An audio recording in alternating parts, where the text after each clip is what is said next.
really digging the no jacket, no tie look. This is really what it's about, getting into it, feeling the energy, feeling the vibe. And with what is happening today, ultimately there is a bigger vision at play. $65 billion worth of goods to be traded by 2025. That is the big goal, ladies and gentlemen. But when it comes down to it, it's about the small businesses. And one of the questions that were posed to the Prime Minister and Mr. Jack Ma was, how can these businesses not only make an impact regionally, but also globally? Prime Minister, how do they go global through the DFTZ initiative? Well, this is the platform for them to go global. But before they can go global, they should avail themselves of the training opportunities.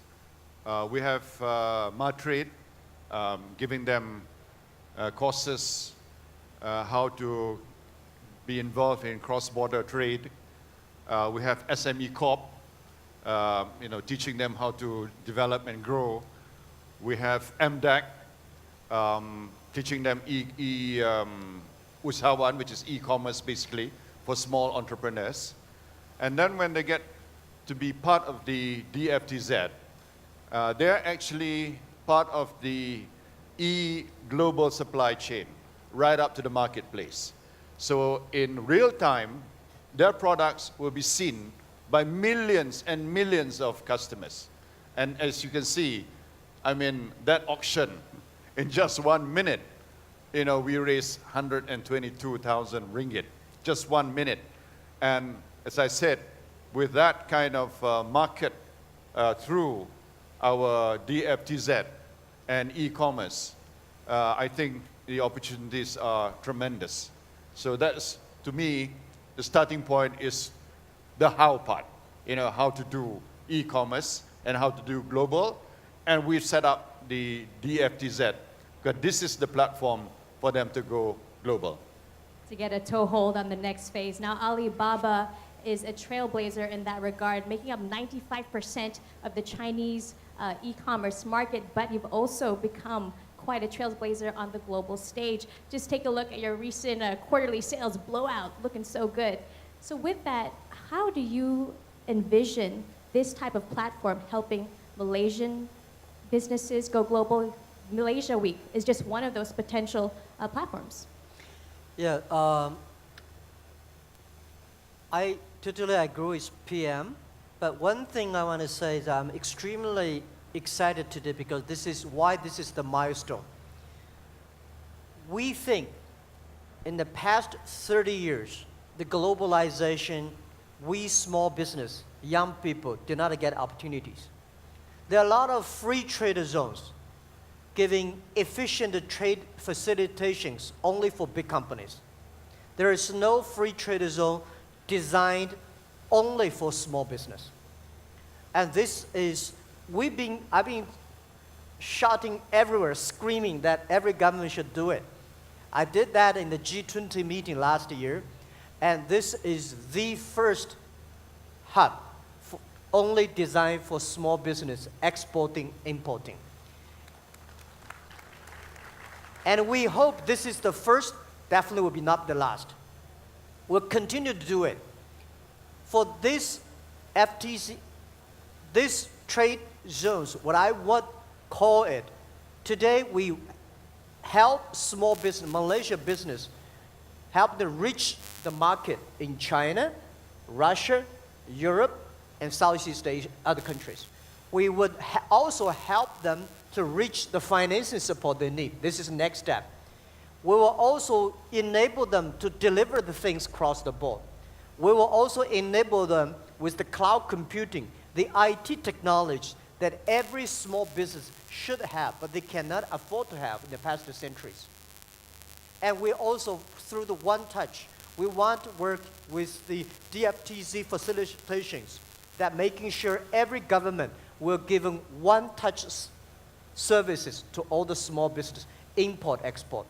Because what we believe, that 80% of the business in the world in the future have to be and must be globalized business. Because of the artificial intelligence, because of the new technology, if you can only do business in your own village, in your own town, it will be difficult for you to survive. You have to sell across the board. Malaysian people love the fruits, but these fruits can also be eaten all over the world. If you only sell in your own township, I don't think your business will survive. You have to sell to China, you have to sell to Russia, you have to sell to Europe and the Middle East. This is what we envision. In the future, the DFTZ will be a lot of DFTZ. The DFTZ Malaysia model could be a leading model for many countries to copy, to learn. In this way, the network will be built. As you say, the first baby is good, the next baby might be better. Yep. And you've been dreaming about this for over a decade. And for you, Prime Minister, you believe that the digital economy is the only sector that can deliver double-digit growth. Now, we've heard a little bit about the history behind this partnership, but tell us more about the journey for yourself towards making this initiative reality. How did this spring to mind? Well, I was, when I met Jack on the 4th of November last year, I was so inspired after, I spoke to him and how he started from a very, very modest beginning, a very, very small apartment in Hangzhou. But now he is the icon now. And when he related the journey of Alibaba and his personal involvement, and he inspired me. And I thought that we needed something like this. I want Malaysia to be a high-income nation. And as you know, a part of TN50, the ultimate goal of TN50 is that Malaysia will become a top 20 nation in the world. And I believe we can get there. But we need drivers of growth. We need new sources of growth. And I believe the digital economy will provide that double-digit growth which I need and create more wealth, create young people, thousands of young people involved in businesses, and their business will grow and grow as a result of the initiative that we have taken. So this is future-proofing the economy in a way. And Jack, as I mentioned, it's been 10 years or so since this came to your mind. How do you foresee it then transitioning forward? And as you say, there's the potential for other countries to take this on, but what else do you think needs to be done to make that happen? Well, let me say in this way, the digital age is the age, you like it, it will be there. You don't like it, it will be there. You have no choice. A lot of people angry about technology. A lot of governments and people say we worry, you hate no matter what, it comes. If you don't embrace it, you'll be left behind. So I think for Alibaba job today is to work with the government, business, working with every small business that push them that to go forward. It's not that difficult. I'm not a technical guy. I was trained to be a high school teacher. And I embrace it. I got opportunity. The day when I set up my business in my apartment, I told the rest of 17 founders, I said, we don't have money, we don't have technology. We don't have anything that the people say you should be, if you want to be a great company, you must have this. We have none of them. But we want to prove one thing. If Jack Ma and his team can be successful, 80% of the young people in the world can be successful because we believe the future. Any problem that we encountered, we have to solve it. So we don't know. Today, Malaysia government and us for DFTZ, thank you to MTech, we want the people like Yasmin. We want the people like that. We believe the future, we fight for the future. We don't know what problems we have. When the problem comes, we solve the problems. Whatever problem comes, if we determine want to do it, let's do it. I hate some of the countries, like, many of the European countries, they worry, there's like privacy, security, all these things. The more you worry about the future, you don't have the future. Nobody knows the future. The only thing is go create our future. So this is the thing that I think Malaysia government, PM and us, we solve a lot of problems, but there are more problems ahead. If we solve this problem, this is our opportunity. So I'm confident, whatever comes, let's unite it, solve it. Whatever comes, we are entering uncharted territory, that's for sure. The digital age is arriving, but with that comes change, disruption, and with it how businesses go about with their strategies and making sure that they're still keeping on track with that. Now, Prime Minister, as Jack Ma alluded to earlier, AI is something he's interested in, and you recently announced the National AI Framework. So how perhaps might that govern how business is done going forward, as well as other types of technologies that will ensure we are catching up and really ahead of the digital age? We have to embrace technology. As Jack said, whether you like it or not, it will happen. And if we are not part of that, then we'll be left behind. So you have only two choices. Either you accept the challenge and be part of it, or you'll be marginalized and left behind. So we choose to be part of it. And we have to train our young people, because I've been speaking about this, how we need to introduce, for example, coding, computer science, at secondary school level, and in our universities, prepare our young people for jobs that do not exist yet. The studies by OECD, I think it was, kids in primary schools today have to occupy jobs that do not exist yet. 65% of the jobs are not in existence. So how do you do it? You prepare them by giving them the skills, giving them the computer skills, giving them the higher order thinking skills, teaching them to be innovative, teaching them to solve problems, teaching them to work in a team, and so forth, so forth. So you need to build and develop a new generation of Malaysians through our education system. And then you have to change the mindset. One of the things that I'm not happy about is that our productivity is not increasing as fast as it should. We want it to increase by 3 to 4% a year. We're not there yet. But I believe that we embrace technology. That will mean that we will increase productivity. We are less reliant on foreign labor, and Malaysians will then move up in terms of higher paying jobs. For example, the robots we just saw at the warehouse.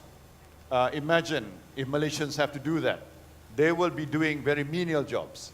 But with robots doing that menial jobs, tasking, then they will be moving up the value chain in terms of occupying higher paying jobs. So we have to move in that direction. There is a debate, though, regarding what that might mean with the displacement of labor, the automation, and whether or not there's enough catching up going on with those who are on the smaller end of the spectrum. So what can be done, perhaps, to ensure that they're not left behind as well? Well, we have to get involved in a training scheme, and we cannot remain in the traditional areas. Even our SMEs, for example, as Jack said, they cannot be selling, in their own village. That means they will be trapped in a low income forever and ever. But if they're part of this, if they're part of the DFTZ, if part of e-commerce, then the world is their marketplace. Now, Jack, AI is something that excites you very much. You're investing heavily in that space and in other areas like cloud computing, as you mentioned. What do you see being the game changer in the near future? Because, of course, there is the long game to play, but what are the things that we can perhaps see coming in the next few years? Well, definitely the AI is going to change the world in next 10, 20 years. It's going to be It's going to be shocking. This is why I think government, private sectors, young people, everybody should get ready for that. This is like the third technology revolution. It's going to take away a lot of jobs, the way we think, the way we do. As I said, unfortunately, it's coming. Fortunately, it's a challenge to anybody. Everybody is new. So I said the bad news is something bad is coming. Good news is everybody's saying the bad news. So if you start to take challenge it, it's good.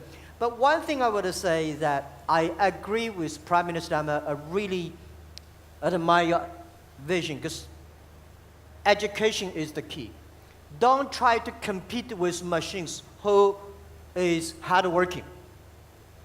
Don't try to compete with machine who is smarter. Machine will be smarter than us. But we have to teach our kids. We have to change the way we teach our kids. If we want to teach our kids the way we taught in the past 100 years, we will make our kids lose the jobs. So we should teach our kids things focused on how to be creative, how to be innovative, how to be constructive. This is very important. For us, people sitting in this room, for next 10, 20 years, no matter what happens, we are okay. We know how to survive because we got it with something. But our kids may have problems. So I would say artificial intelligence is going to create more jobs, high paid, but much different skills as we been in the past 30 years. And I would say that let our kids to learn 3 Qs. They should have the EQ, how to work with the people. I don't think the machine will have a better EQ than us. We should having the good LQ, IQ, which is okay, intelligence. But we should also focus on making our kids to have more LQ, the Q of love. You have to work with the other people. You have to team up with the people. These are the things. I would say machine will be smarter, but human being will always win. Machine will never be able to control human being because human being will have value, we have a mission, and we have a religion, we have a belief. Machine will not have it. In this way, don't worry too much. Embrace it, and we'll control it. All right, hashtag LQ, guys. Keep that in mind. Now, with this in mind, and the technological dividends that could come from such initiatives to prepare the future labor force, there are those now who are entering the DFTZ Phase 1, 1,972 of them. With this in mind, what we have just discussed, Prime Minister, what would be your advice to them to take advantage of this, but also keep in mind what changes, what disruptions may come? Well, they have to be adaptive. We chose the SMEs because they're small, they're hungry for success, they're nimble, and they're adaptive. They're willing to learn. And these are the ingredients that you need to succeed. So once they are part of DFTZ, I think they will be able to adapt to what it takes to succeed. And when they see the opportunities, being able to sell their products online. And it's not as easy as it sounds. You must know how to sell your product online. There's a technique of doing it. I mean, it's not just putting your product online just like that. There are elements that need to be learned. So you have to be a fast learner, but I'm confident because they're young, because they are energetic, because they want to succeed, and because they have Jack Ma as the icon to aspire to become another Jack Ma or smaller Jack Ma, I'm confident that this will be a huge success. So to the guru, Jack Ma, what would be your advice to them other than what you have explained to us? Yeah, the small business, again, please think globally. You have no future if you don't think globally. What does a global mean? Think about. In the future, there will be no made in China. There will be no made in Malaysia. There will be no made in USA. It's going to be made in internet. You might get things here, design there, and sell there, and partner. Learn to do partnership. And also think about it.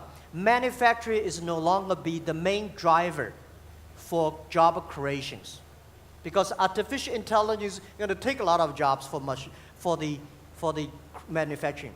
So the service industry is going to be the job creator. But service industry should be part of the manufacturing. Manufacturing should be part of the service.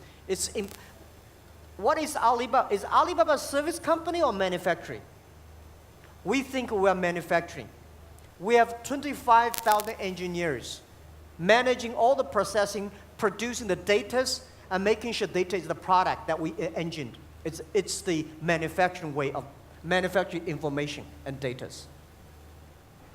So if you just want to sell the machine, if the machine does not talk to the people, if the machine does not collect the data, if the machine does not talk to the brains, the machine will go, nobody will buy this machine. So think about every small business, no matter how small you are, you have to think globally. You have to partner with the people. You have to know that when people hate it, people worry, people complain, this is opportunity. If you can solve the complaint, you'll be successful. When people worry, you don't worry, because worry comes, you don't worry comes. So be optimistic. And it's the opportunity for everybody. That's what my advice. See the problem, bring the solution. Now, Prime Minister, that's right. Made in the internet. What do you think of that? Well, there's no such thing as a national thing anymore. There's no such thing as a national car, for example. There is only,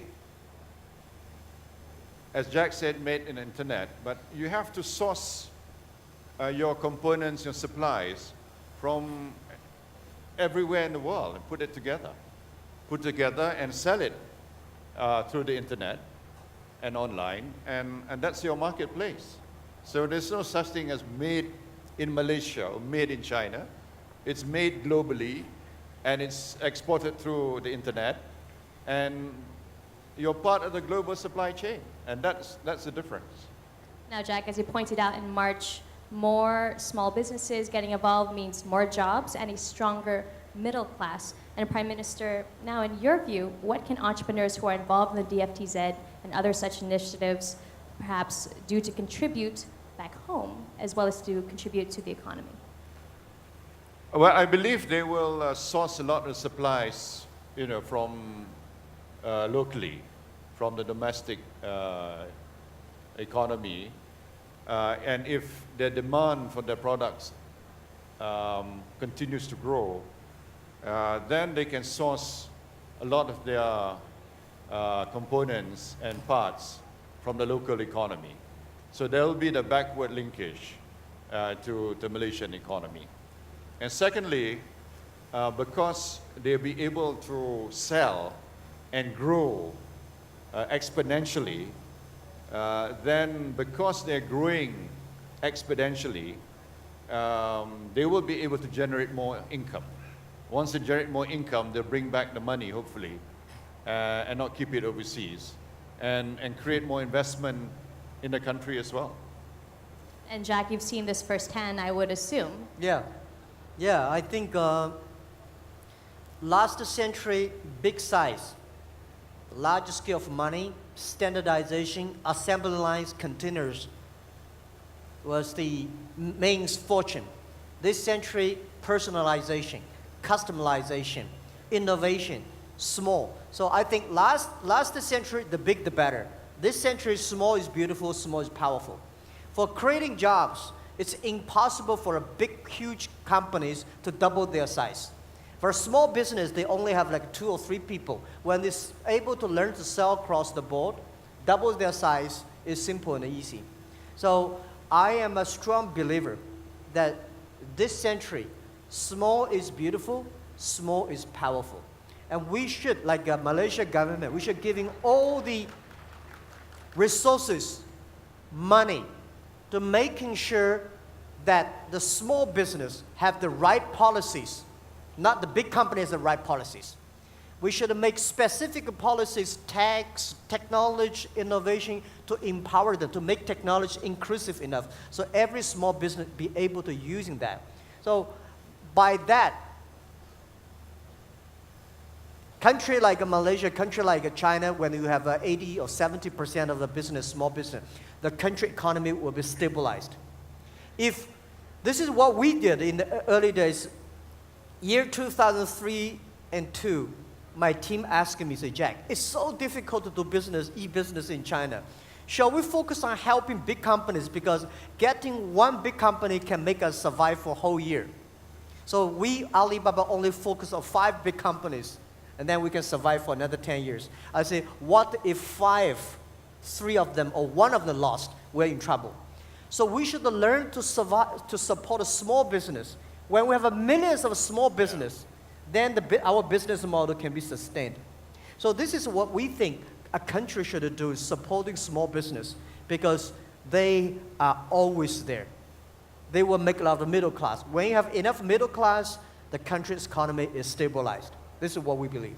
Stable and sustainable. Sustainable. Now, this is the last burning question from the entrepreneurs that you addressed on Tuesday, Prime Minister. They were hoping to know who has inspired you the most in your life, who has made the most tremendous impact. So this is a story that they like to hear.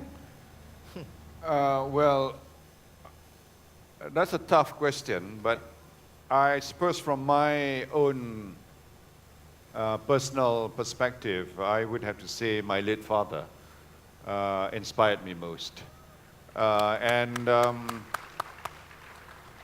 He inspired me because he started in a very, very modest way, almost like how Jack started.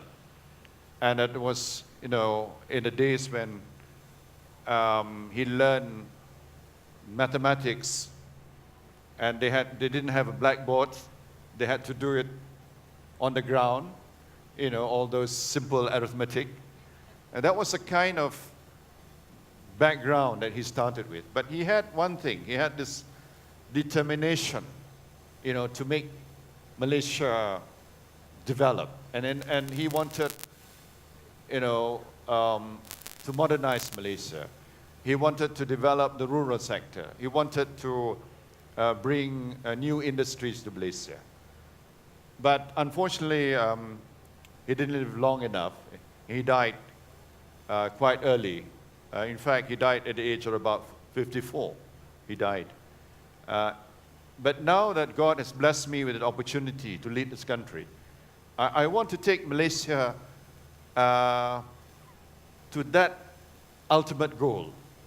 And that ultimate goal, I've said it, and I'll say it again.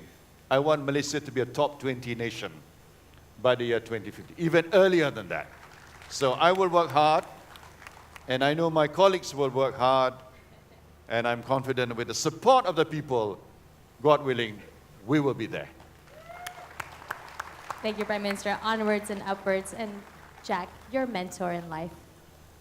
Yeah. When Prime Minister talking, I'm thinking about who inspired me. There is a movie called Forrest Gump. Yeah, he inspired me a lot. It's a life like a box of chocolate. You never know what you're going to get. And by catching small shrimps, make you succeed, not catching big whales. And anything that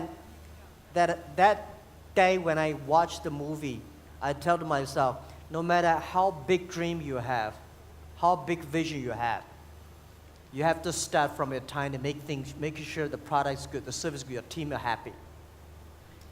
And that really changed my mind, that global vision, local win.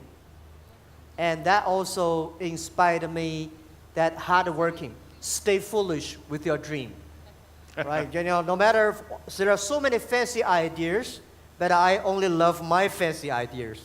Keep on working, find great partners, find a good team, and wait for another. I don't believe there is one thing that you will succeed tomorrow.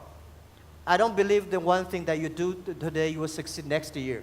I believe if I have a dream, it takes me at least 10 years to be succeed. So everything we have, stay foolish for 10 years. then you will have a chance. And to dream awake. So we've come to the end of the live chat, but Prime Minister, I'd like to give you the final thought. As Jack highlighted, it's important to find partners with which to work with. And this is certainly a momentous occasion that involved many, many partners. Yes, it's something that you need to do because you cannot have everything. You cannot have all the expertise, know-how. You can't have all the capital. But you've got to find others who have what you don't have. And the key is to work together. And this DFTZ is a prime example of what we can accomplish when we find the right partners. And with Jack Ma as the right partner, I believe he's the right partner. I believe we will go places with Alibaba and Jack Ma. So the key to do is to find the right partners. And as a government, we have to have the right partnership. And what more, the biggest partnership is if the people are with the government. That is key. To make things happen, the rakyat, the people must be with us. Believe in us, then we can succeed. Thank you, Prime Minister. Thank you, Jack. Ladies and gentlemen, I hope you enjoyed that session. And good luck with the journey ahead with the DFTZ. Thank you very much, Thank you. ladies and gentlemen. A round of applause again for guests as well as Sophie Kamarudin.